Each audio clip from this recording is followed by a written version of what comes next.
안녕하세요. 청취자 여러분들의 속을 확실하게 풀어드리려고 찾아온 40대 여자입니다. 이렇게 누군지 밝히지 않고도 속내를 시원하게 털어놓을 수 있는 공간이 있어서 얼마나 다행인지 모릅니다. 제가 오늘 여러분께 들려드릴 이야기는 저희 집에서 눈엣 가시로 찍혀버린 박쥐 같은 우리 시어머니의 이야기랍니다. 처음에는 정말 너무너무 천사 같고 저를 예뻐만 해주시는 분이라고 생각했는데 알고 보니까 뼛속까지 이리 붙었다 저리 붙었다 하는 박쥐 근성이 있더라고요. 그럼 지금부터 제가 당하고 처치하게 된 모든 이야기를 풀어보겠습니다. 남편이랑 결혼을 하기 전부터 저는 집안의 자랑이었습니다. 명문대를 졸업해서 대기업 취직까지 쉼없이 달려온 시간은 저에게 명예를 주었죠. 그러다 첫눈에 반해서 만나게 된 남편과 결혼까지 했으니 제 인생은 정말 탄탄대로라고 생각했습니다. 그때 제가 얼마나 자만을 했었냐면요. 제 인생에 제가 가지고 싶은 모든 것은 다 제 손안에 들어온다고 생각했을 정도였습니다. 아무튼 제가 결혼한다고 인사를 드리고 나서 시모가 진짜 온 동네방네에 제 자랑을 얼마나 하고 다녔는지 상상조차 하기 어려우실 정도일 거예요.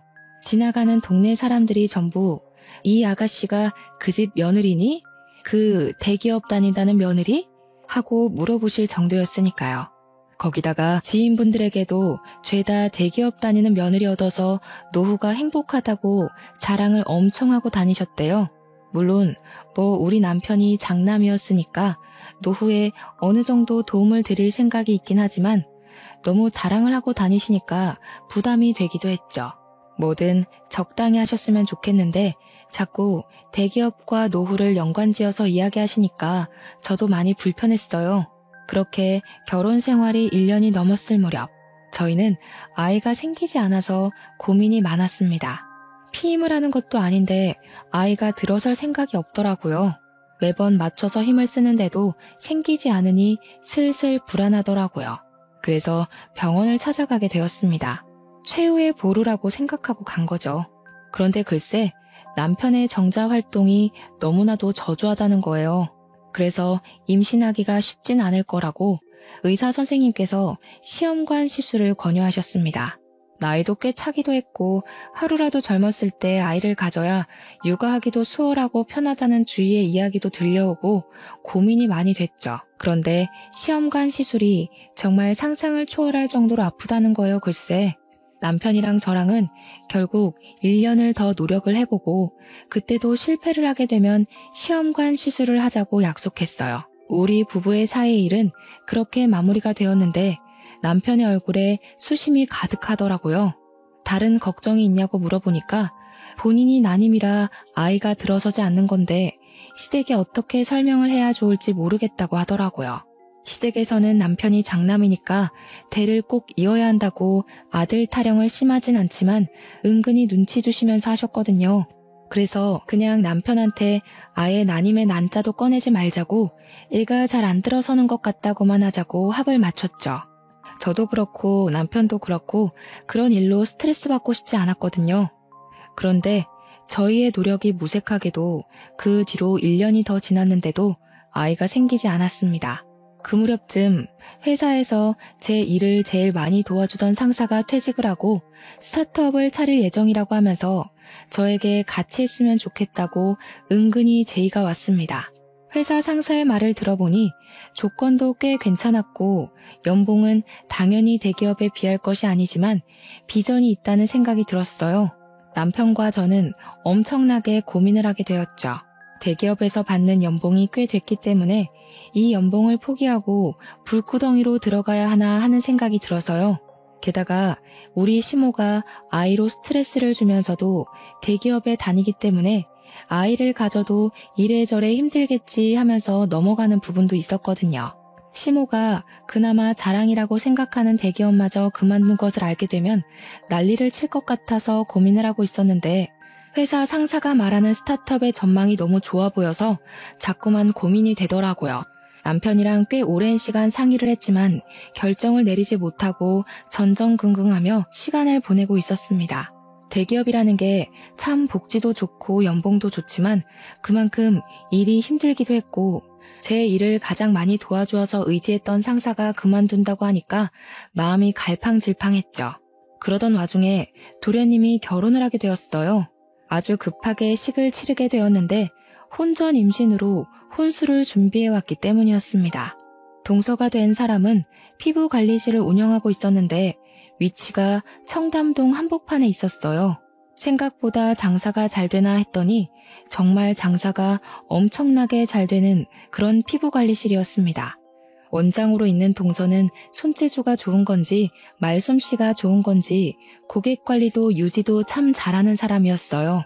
근데 우리 시모가 뭐랄까 서비스직에 종사하는 사람들을 조금 무시하는 경향이 있는 사람이거든요. 가게를 가던 콜센터에서 상담을 받던 서비스직에서 일하는 사람을 은근히 하대하는 요즘 말하는 갑질을 일삼는 사람이었죠. 그래서 솔직히 동서에 대한 걱정을 많이 했었거든요. 대기업 다니는 걸 자랑이라고 여기시는 시모가 동서를 탐탁지 않아 하면 제가 가운데서 어떤 노력을 해야 하나 고민하고 있었는데 글쎄 아주 헛된 고민이었죠. 동서가 임신을 떡하니 해서 오니까 우리 며느리 하면서 난리가 난 거예요. 그러면서 본격적으로 저한테 우리 첫째 며느리는 도대체 언제 대를 이어주려고 저러는지 모르겠다면서 대놓고 뭐라고 하시더라고요. 첫째가 임신을 먼저 했어야 했는데 순서가 아무리 없다지만 너무한 거 아니냐고요. 저야 뭐 한 귀로 듣고 한 귀로 흘렸지만 우리 남편의 속이 많이 상했나 보더라고요. 스트레스 받는다고 시댁에 가기 싫다고 하더라고요. 우리 시모는 남편한테 문제가 있을 거라는 생각을 전혀 안 하는 사람이었어요. 당연히 저한테만 잔소리를 하셨거든요. 그런데 남편 입장에서는 자기한테 문제가 있는 거니까 저한테 미안하기도 하고 좀 그랬나 봐요. 그런데 예상 밖의 문제는 또 있었어요. 본격적으로 시모가 저와 동서를 차별하기 시작한 거죠. 우리 며느리 하면서 지인들 모임에 동서만 데리고 다니기 시작한 거예요. 처음에 말했듯이 시모 주변에 시모를 아는 모든 사람들이 제가 대기업에 다니는 걸 알 정도로 제 자랑을 엄청나게 하고 다니셨다고 했잖아요. 그런데 이제는 그 모든 걸 동서한테 하고 계신 거였죠. 우리 시모가 또 발이 얼마나 넓은지 정말 모임광이거든요. 그동안은 그런 자리에 저를 꼬박꼬박 데리고 다니셨었단 말이죠. 친구들 모임, 친인척 모임에 저를 자랑하려고 데려가서는 우리 며느리가 대기업에 다니느라 바쁜데도 나를 위해 이렇게 시간을 내어준다면서 이야기하셨어요. 그런데 그 대상이 이제 제가 아니라 동서로 바뀐 거예요. 우리 둘째가 손이 아주 야무져서 청담동에서 피부관리실을 운영하는데 연예인도 와서 받는다더라 이러면서요. 거기다가 동서한테 들었는데 지인들에게 글쎄 피부관리실에서 모임을 하자며 6명이나 데리고 가서는 공짜로 피부관리를 받고 왔다고 하더라고요. 동서가 저에게 약간 어이가 없다는 식으로 전화가 와서 설명을 하길래 저도 기함을 했죠. 아무리 며느리라지만 6명의 지인을 싹 다 데리고 와서 공짜로 관리를 받고 갔다는데 진짜 너무 뻔뻔한 거죠. 안 그래도 동서가 결혼 초에 시모랑 저를 피부관리실에 데려가서 관리를 받게 해준 적이 있었거든요. 시모는 그 호의를 당연하게 권리로 생각하신 것 같더라고요. 동서한테도 이제는 공짜로 해주지 마라. 도련님께 말씀드려서 거절 잘 하라고 했죠. 동서랑 저랑은 시모의 차별 가운데에서도 상당히 돈독한 친분을 쌓으면서 서로에게 잘하려고 노력했어요. 동서한테 임신했으니까 선물도 이것저것 챙겨주고 그랬죠. 우리 동서 성격이 또 엄청나게 쿨하거든요. 저한테 뭔가를 받으면 절대로 입을 씻는 법이 없었습니다. 제가 동서한테 호의를 베푼 건데 자꾸 되돌려주면 나도 선물 더는 못 해준다고 이야기를 했더니 선물을 주시면 앞으로는 피부 관리를 해드리겠다고 딜을 하던 사람이에요. 자기는 절대로 받고 입 닦는 사람이 못 된다면서 다른 집들도 이러는지는 모르겠지만 동서랑 저랑 참 성격도 잘 맞고 잘 지냈어요. 시댁에서 손주 타령 엄청 하는데 손주 먼저 떡하니 안겨주는 동서한테 제가 고맙기도 했고요. 아무튼 저는 결국 그쯤 상사와 함께 스타트업에 참여하기로 결정을 내렸고 오랜 시간 몸담아왔던 대기업 생활을 청산했습니다. 시모에게 말을 하진 않았지만 남편이 이야기를 한 건지 그때부터 시모의 잔소리가 엄청나게 건너오기 시작했습니다. 애를 가지지 않는 게 대기업 다니느라 승진해야 해서 바빠서 그런 건 줄 알았더니 어디 일을 때려치우고 구멍가게에 들어가냐고요. 저한테 막 큰 소리까지 내시면서 사표 무르고 다시 대기업에 잘못됐다고 말을 하고 재취업을 하라더군요. 그 스타트업에 무슨 비전이 있겠냐, 그 좋은 대기업을 왜 그만두냐, 처음에는 달래다가 나중에는 화를 내시더라고요. 회사 직원도 너랑 회사 상사랑 둘이라고 하던데 그게 제대로 된 회사는 맞고 월급은 나오냐고요. 우리 아들이 번 돈으로 호의호식하려고 그러는 거 아니냐 하면서 하고 싶은 말 다 쏟아내시는데 그동안 어떻게 참으셨는지 모르겠더라고요. 근데 대표님이 되신 우리 회사 상사가 대기업에 재직 중인 당시에 우리 부서 최고 브레인이자 중심축에 있던 사람이었거든요. 우리가 IT 보안 쪽에서 일을 하고 있었는데 정말 신의 손이라고 불리던 사람이고 회사를 그만두더라도 분명 자리만 잡으면 일이 쏟아질 거라고 예상했단 말이죠. 오죽하면 우리 부서에 있던 사람들 몇 명이 따로 연락 와서는 스카우트 좀 해달라고 부탁을 할 정도였는데 시모가 구멍가게라고 무시하니까 저도 기분이 영 별로더라고요. 시모는 결국 대기업을 다니지 않는 저를 엄청나게 구박하고 무시했어요. 뭐 돈 100만 원은 버는 거냐? 쪽팔려서 며느리라고 말하고 싶지도 않다고요. 덧붙여서 차라리 이참에 애나 낳으라고 아들 낳아야 하는 거 알지? 너네가 대를 이어야 한다고 난리를 치셨습니다. 처음에는 제 일에 대해서 아무것도 모르면서 막말을 하는 시모가 미웠지만 시간이 지나니까 한 귀로 듣고 한 귀로 흘려버리게 되더라고요. 제가 그렇게 스타트업을 시작한 지 6개월이 지나서 동서가 드디어 출산을 했습니다. 주스도 꽉 채워서 나오는 바람에 애 몸무게가 4.1kg이었다고 하더라고요. 동서가 정말 온몸이 찢어지는 줄 알았다고 했어요. 애 낳느라 얼마나 고생했는지 얼굴에 실핏줄이 다 터져서 푸르댕댕해질 정도로 힘을 줬다고 하더라고요. 근데 제가 일이 바빠서 당일에는 병원에 가질 못하고 그 다음날 완도산 최고급 미역을 싸들고 동서의 병실로 찾아갔단 말이죠. 그랬더니 시모가 눈에 쌍심지를 켜고 저를 째려보더니 일도 널찍하면서 뭐가 바쁘다고 이제서야 찾아오냐고 화를 내셨어요.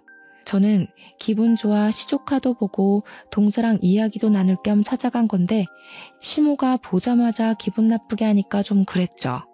제가 아무 소리도 안 하고 있으니까 저한테 뭐라는 줄 아세요? 밤새 동서 수발을 들어도 모자란데 이제야 뻔뻔하게 나타났다고 하더라고요.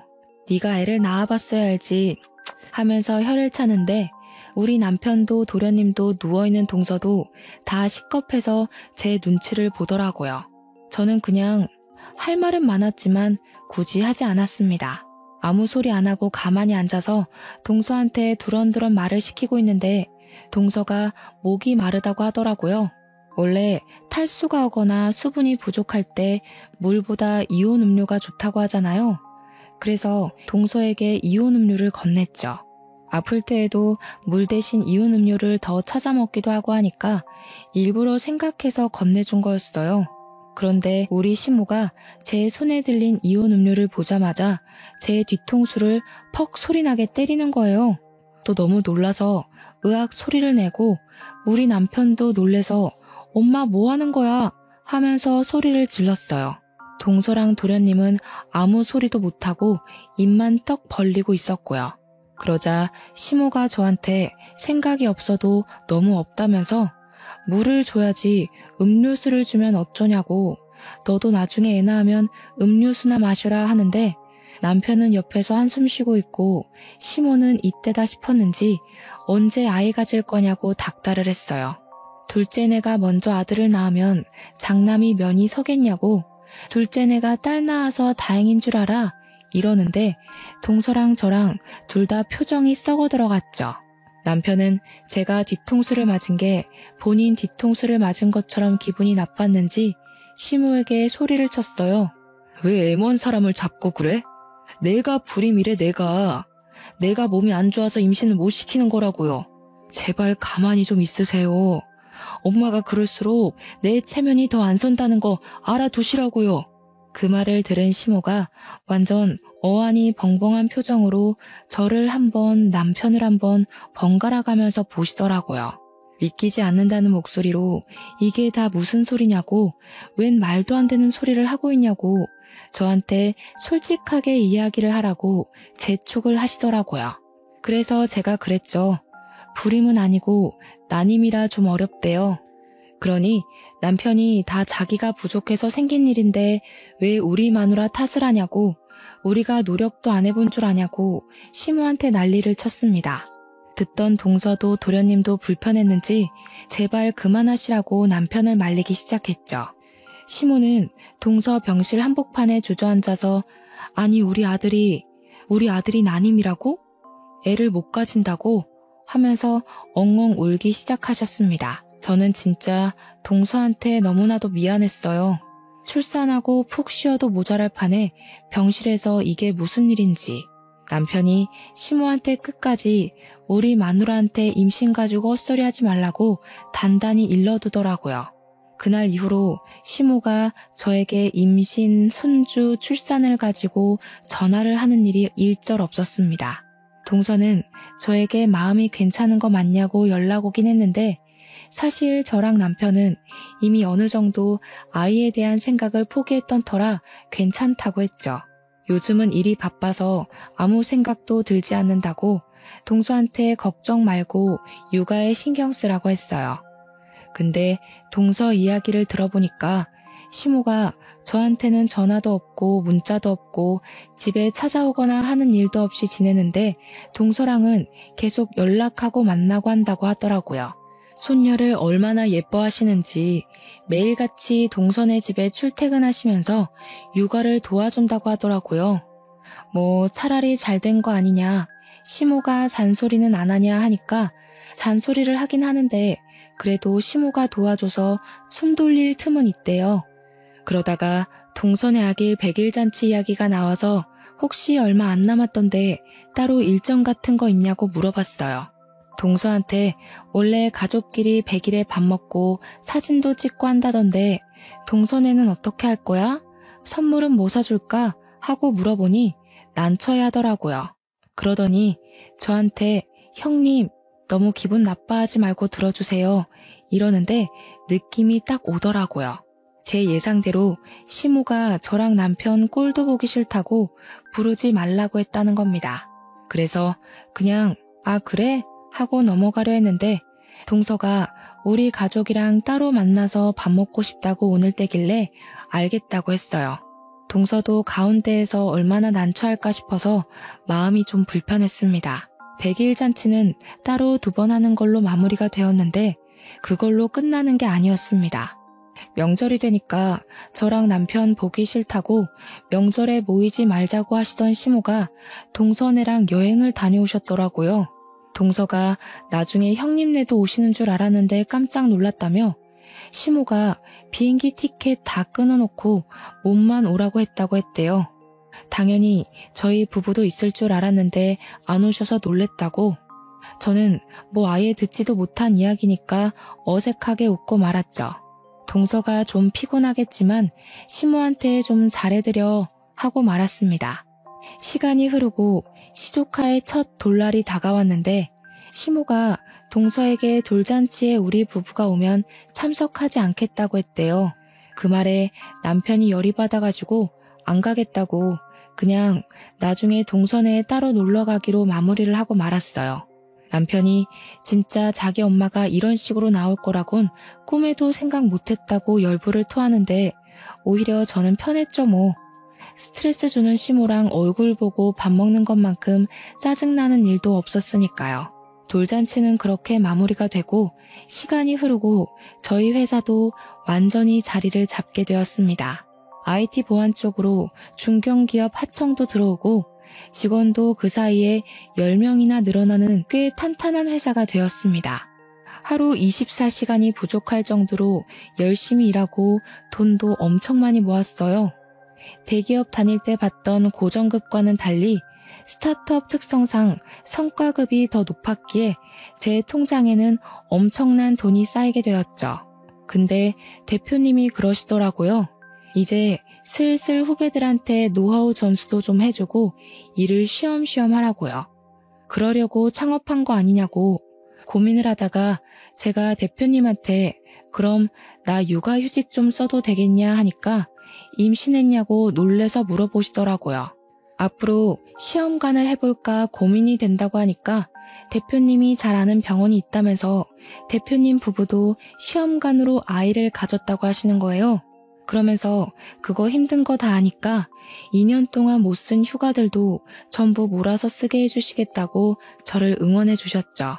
남편은 시험관은 많이 힘들다던데 하면서 저를 걱정하면서도 아이를 가지고 싶어 하는 눈치라 저는 큰맘 먹고 시험관 시술을 했습니다. 정확히 3차 시술에 자궁 안에 착상이 잘 되었다는 것이 보인다는 이야기를 들었고 아기집이 2개라는 이야기도 들었습니다. 한마디로 쌍둥이를 임신하게 된 것입니다. 시댁에는 입싹 씻고 말하지 않고 있다가 애들 16주에 성별을 확인했더니 둘 다 아들이라고 하더라고요. 그때 마침 동서에게 연락이 왔어요. 형님 잘 지내시냐 이런 이야기를 하다가 동서가 미안해하면서 저 둘째 가졌어요 하더라고요. 얼마나 됐냐고 축하한다고 하니까 5주 돼서 이제 심장소리 듣고 나왔대요. 근데 저한테 계속 죄송해요 미안해요 하는 거예요. 그래서 그러지 말라고 나도 임신했다고 기쁜 소식을 전했죠. 동서가 진짜 눈물을 팍 터뜨리면서 너무너무 축하드린다고 난리를 치길래 시험관 했다고 쌍둥이라고 모든 이야기를 해줬어요. 근데 그날 저녁에 시모가 저희 집에 연락도 없이 찾아왔더라고요. 양손 무겁게 반찬이며 미역이며 영양제며 바리바리 싸들고 와서는 너무 잘했다고 갑자기 소름 끼치게 굴더라고요. 우리 며느리가 해낼 줄 알았다면서 이제 자기가 다 챙겨줄 테니까 저는 받아먹기만 하래요. 일을 좀 쉬냐 하길래 대표님이 편의를 봐주시기로 했다니까 이래서 작은 회사가 좋네 하시더라고요. 남편이 썩은 얼굴로 얘네 회사 엄청나게 성장했어. 더 이상 작은 회사 아니야. 대기업 하청도 하고 대기업보다 돈도 훨씬 많이 벌어 하니까 시모가 엄청 놀라는 겁니다. 역시 우리 며느리 능력 하나는 제대로라고 완전히 비행기를 태우는데 영 불편하더라고요. 둘 다 아들이라며 우리 며느리가 대를 이어줄 거라고 생각했다 하시면서 둘째네도 아들을 낳아야 한다고 걱정을 하셨습니다. 그렇게 끼고 살다시피 했던 동서가 첫째를 딸을 낳았다고 갑자기 엄청나게 무시를 하는 거예요. 시간이 흘러서 동서네도 성별 확인을 했는데 둘째도 딸이라고 하더라고요. 성별 확인하고 얼마 지나지 않아 시모 생신이라 오랜만에 온 가족이 다 같이 모였는데 거기서 시모가 동서 구박을 어마어마하게 하는 거 아니겠어요? 피부관리실에서 화장품 내리만지며 몸에 좋겠니? 이러면서 이야기를 하는데 그게 무슨 상관인지 모르겠더라고요. 그러는 시모는 여전히 동서 곤란하게 지인들 몇 명씩 데리고 공짜 관리받고 있으면서요. 아무튼 둘째도 딸이니 저 집안은 셋째 언제 낳아서 어떻게 키우냐고 애 셋 키울 돈은 버냐고 무시를 하더라고요. 딸 둘 낳아도 충분한데 아들을 왜 꼭 낳아야 하는지. 그러면서 우리 첫째 며느리는 돈도 잘 벌고 아들도 한 번에 둘이나 생겼다고 둘째는 뭐가 모자라서 저러는지 모르겠다 이러면서 대놓고 동서한테 구박을 주는데 완전히 제가 당했던 그대로를 겪고 있더라고요. 서방님이 보다 못해서 아니 여태 우리 둘째만한 며느리 없다고 할 때는 언제고 이제 와서 딸 가졌다고 구박을 주냐고 뭐라고 했어요. 엄마 그러다가 노년의 며느리들한테 호되게 당할 수가 있어요 하면서 남편도 은근히 뼈있는 이야기를 던졌고요. 입을 삐죽거리는 시모한테 서방님이 요즘은 딸 낳는 게 복인 거 몰라요? 하는데 시모가 서방님 등짝을 짝소리 나게 때리는 거예요. 어디 형네 듣는 데서 그런 소리를 하냐고. 아들이 최고지. 너네도 봐라. 내가 아들만 둘 낳은 게 축복인 걸 왜 몰라? 하시더라고요. 당연히 딸인 저랑 동서 얼굴이 완전히 썩었죠. 제 배가 점점 불러오고 임신 7개월째가 되어서 다리도 퉁퉁 붓고 쌍둥이인지라 몸이 2배로 무거워서 힘든 시기를 보내고 있었어요. 그런데도 자꾸 저를 밖으로 불러내는 거예요. 시모가 시도 때도 없이요. 운동도 좀 하고 그래야 하는 거 아니냐면서 친지 모임, 친구들 모임에 다시 저를 막 끌고 다니기 시작했습니다. 어머님 지인분들이 저에게 첫째 며느리 오랜만이네, 둘째 며느리만 데리고 나오더니 무슨 일이야? 하면서 은근히 궁금해하시더라고요. 집안 속사정까지는 제대로 모르시는 건지 저한테 무슨 일이 생겨서 그동안 모임에 안 나온 줄 아시더라고요. 시모가 우리 첫째가 아들을 쌍둥이로 가졌다면서 하고 있는 사업이 얼마나 대단한지 아냐면서 글쎄 회사에서 우리 며느리 좋다고 큰 자리 하나 주겠다고 했다지 뭐야, 이러고 자랑을 하시더라고요. 저는 가뜩이나 임신 중이라 살도 많이 찌고 배도 많이 눌려서 소화도 잘 안 되는 마당에 시모의 자랑질 때문에 체하는 줄 알았어요. 그렇게 이리저리 난데없이 끌려다니다가 임신 8개월을 좀 넘겨서 갑자기 양수가 터진 게 아니겠어요?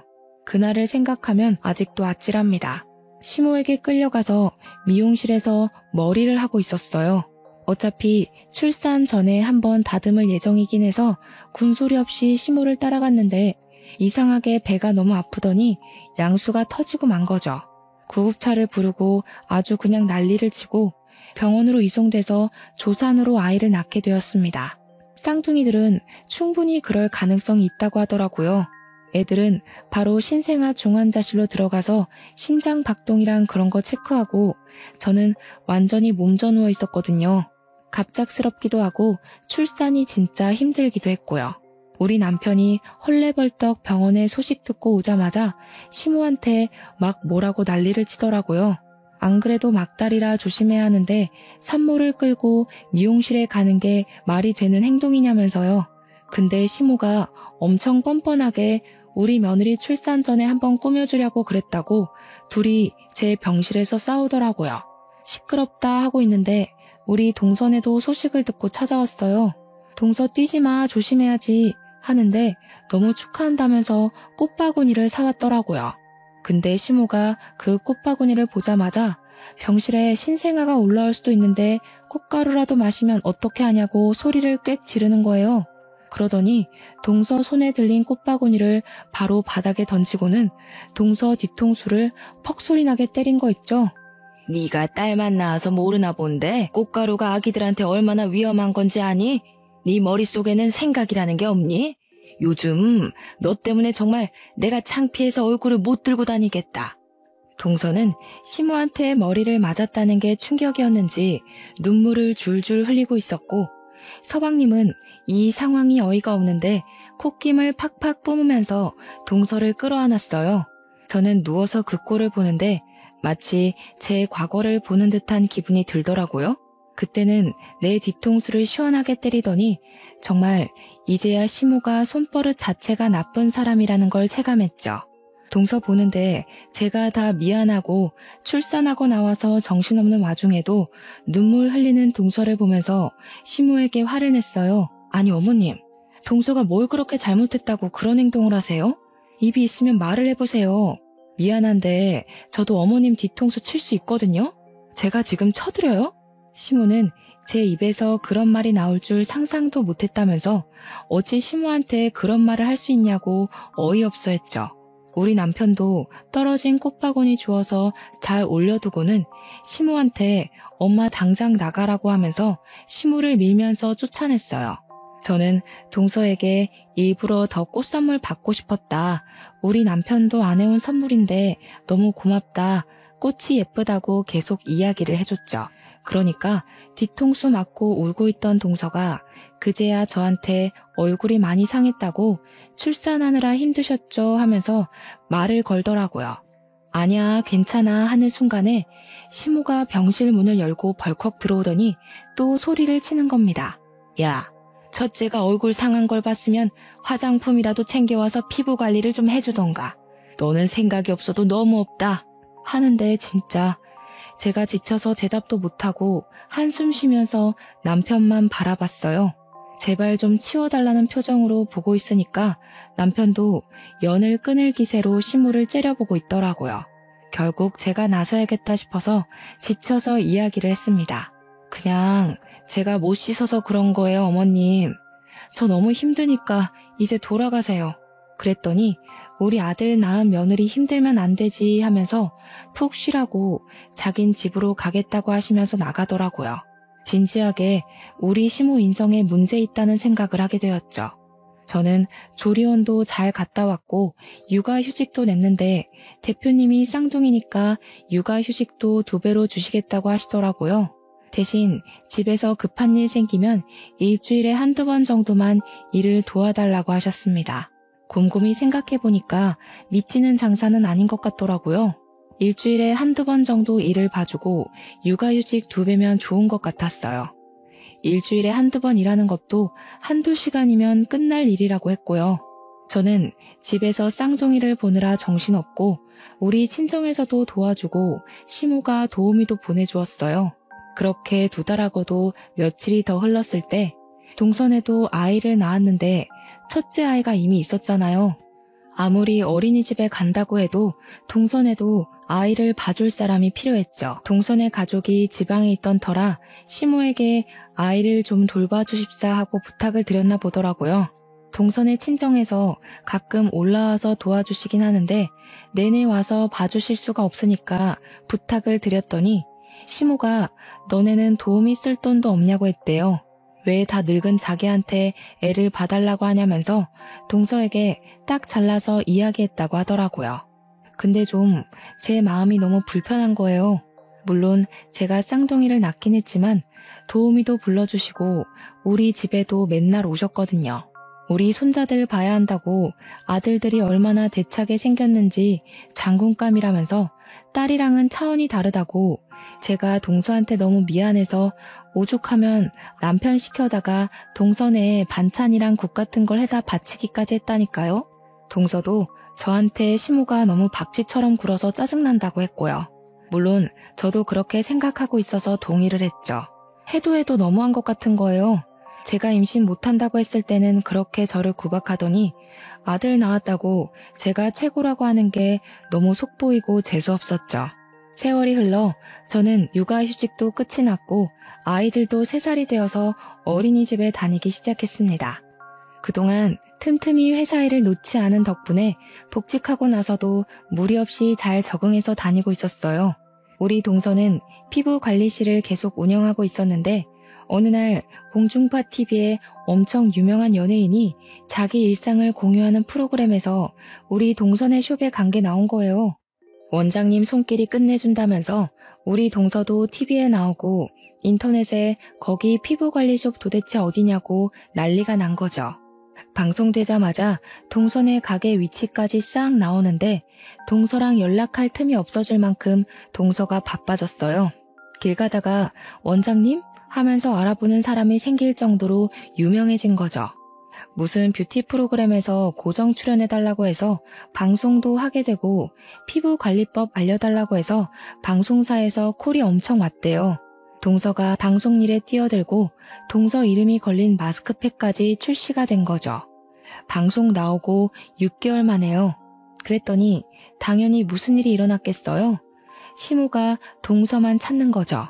우리 둘째 시간 되냐고 나랑 모임 좀 가자 이러면서. 근데 동서가 딱 반기를 들더라고요. 그전까지는 해달라는 대로 다 해줬지만 딸 2 낳았다고 구박한 게 당연히 마음에 남아있지 않겠어요? 딱 잘라서 거절하기 시작한 거죠. 저 바빠서 그런 자질구레한 모임에는 나갈 수 없어요. 오늘도 대기업 회장 사모님 예약 있어서 준비해야 돼요. 시모한테 대놓고 말했대요. 시모가 기분은 나쁜데 아쉬운 건 자기니까 동서한테는 티도 못 내고 이렇게 했다네요. 그러니? 그러면 내가 네 시간에 맞추마. 이러면서 살살 달랜 거죠. 동서가 저 앞으로 3개월 넘게 예약이 다 차 있는데요? 하면서 3개월 뒤에도 그런 모임에 쓸 시간이 생길지는 모르겠어요. 했대요. 그랬더니 우리 시모가 진짜 양심도 없이 동서한테 홈쇼핑에서 팔고 있는 마스크팩이라도 좀 주라고 지인들 나눠주겠다고 했대요.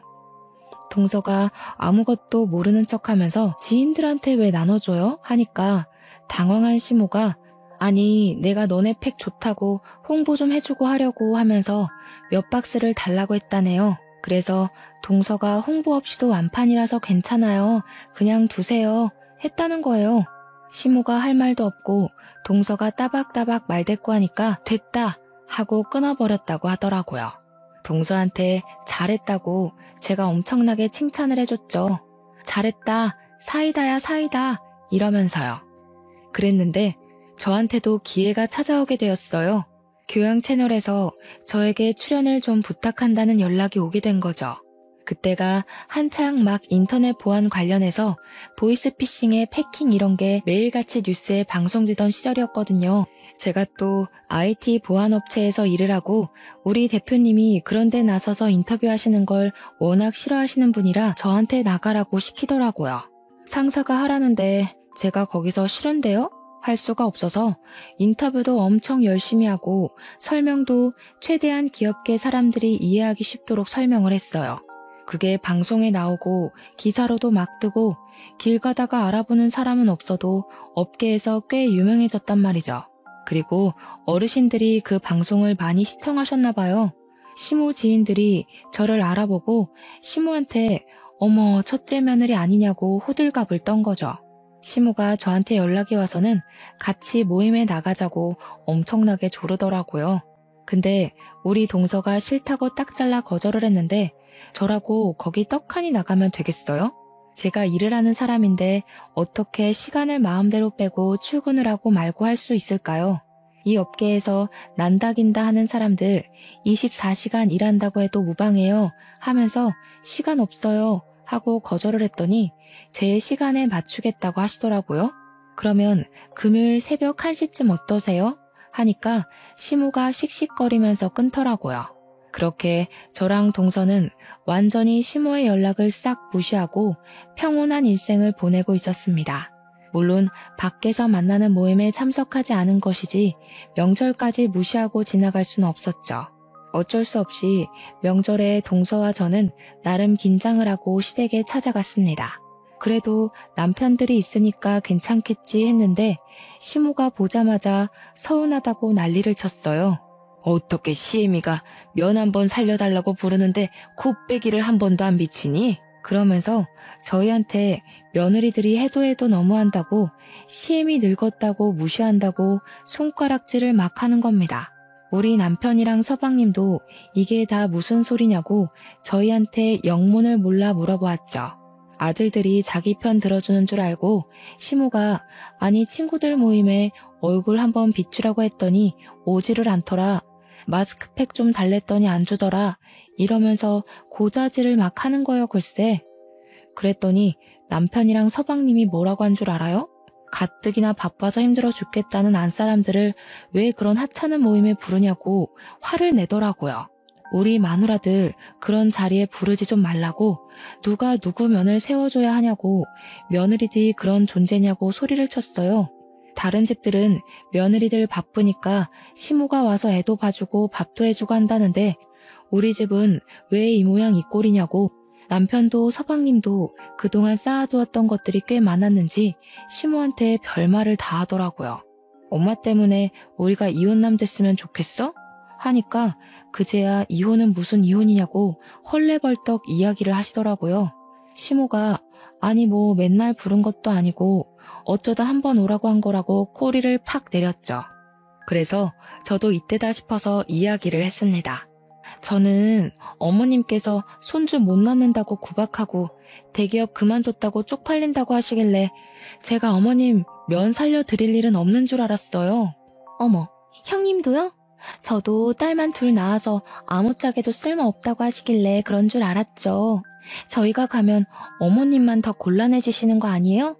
쐐기를 박는 한마디를 날리니까 우리 시모가 글쎄 아무 소리도 못하고 당황해하면서 눈알만 굴리더라고요. 그날 이후로 뭐 동서랑 저한테 모임에 나와라 이것 좀 해달라 말도 못하시고 그냥 별일 없냐 잘 지내냐 많이 바쁘냐, 건강 챙겨라 하면서 본론은 못 꺼내고 안부만 주야장천 물어보시면서 눈치를 보시더라고요. 저랑 동서가 말 그대로 문전박대를 해버렸으니까 자기도 예전처럼 강요를 못하는 거죠. 근데 이걸로 저희가 뒤통수 맞았던 지난날의 서름이 풀리지가 않더라고요. 그래서 동서랑 아예 시모도 모임에 나가지 못하게 만들어버릴까 싶어서 둘이 작전에 모의했습니다. 시모에게는 우리 둘 다 모임에 나가드리겠다고 하니까 좋다고 날짜랑 장소랑 알려주시더라고요. 모임에 나가니까 시모 지인분들 쫙 앉아 있으셨는데 저희를 보자마자 며느리들이 너무 똑똑하고 예쁘고 재주도 좋다고 칭찬이 막 나오고 있었어요. 우리 시모가 어깨가 완전히 치솟은 게 보이더라고요. 그래서 동서랑 지금이 타이밍이다 싶었죠. 예쁘게 봐주셔서 감사해요. 그런데 우리 어머님께 저는 별 볼 일 없는 며느리예요. 제가 대기업 퇴사했다고 엄청 싫어하셨거든요.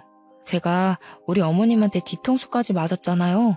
어머님, 저 이렇게 성공할 거라고 생각 못 하시고 제 뒤통수 친 거 맞으시죠? 우리 어머님 손버릇이 고약한 건 오랜 지인분들이니까 다 아시죠? 마음에 안 들면 바로 손부터 나가니까 다들 뒤통수 조심하셔요. 아, 그렇죠, 형님. 저도 딸만 둘 낳았다고 어머님께 뒤통수 맞았잖아요. 다짜고짜 때리셔서 얼마나 놀랐었는지. 어머님 아시죠? 이제 저희 남편이랑 아주버님이 어머님이랑 인연 끊겠다고 하셨잖아요. 누구든 어머님이랑 연락만 하면 그 사람 휴대폰 부숴버릴 거라고 신신당부를 하더라고요. 그래서 저희끼리 명절 때도 더 이상 찾아뵙지 않고 어머님이랑 연 끊기로 했어요. 오늘이 마지막으로 뵙는 날이겠네요. 우리 남편이 나 여기 온 거 알면 큰일 나. 동서도 그렇지? 얼른 가자 우리. 시모랑 시모 지인들이 입덕 벌리고 있는 와중에 동서랑 팔짱을 끼고 그 자리를 나왔습니다. 모임에 있던 사람들 전부 교양인인 척 하하호호 떠들어대던 시모의 본 모습을 보고 무척이나 놀랐던 것 같아요. 안 그래도 사색이 되어서 저희만 멍하니 바라보고 있던 시모를 보면서 저랑 동서랑 엄청 통쾌했거든요. 얼굴은 물론이고 손까지 핏기가 싹 가셨던데 역시 사람은 착하게 살아야 합니다. 아무래도 나이가 더 들면 그놈의 노후 때문이라도 저희한테 빌붙어야 하니까 자존심 굽혀가면서 연락 올 게 뻔하긴 한데 동서랑 저랑은 무릎 꿇고 시모가 빈다고 해도 절대로 받아주지 않기로 약속 꼭꼭 걸었네요. 심보를 곱게 써야 나중에 다 복으로 돌려받는 거 아시죠? 앞으로는 동서랑 저랑 시모에게 시달리는 일 없이 즐거운 명절 보내기를 기대해보며 제 이야기는 여기서 줄이도록 하겠습니다. 제 사연을 들어주신 여러분 정말로 감사합니다.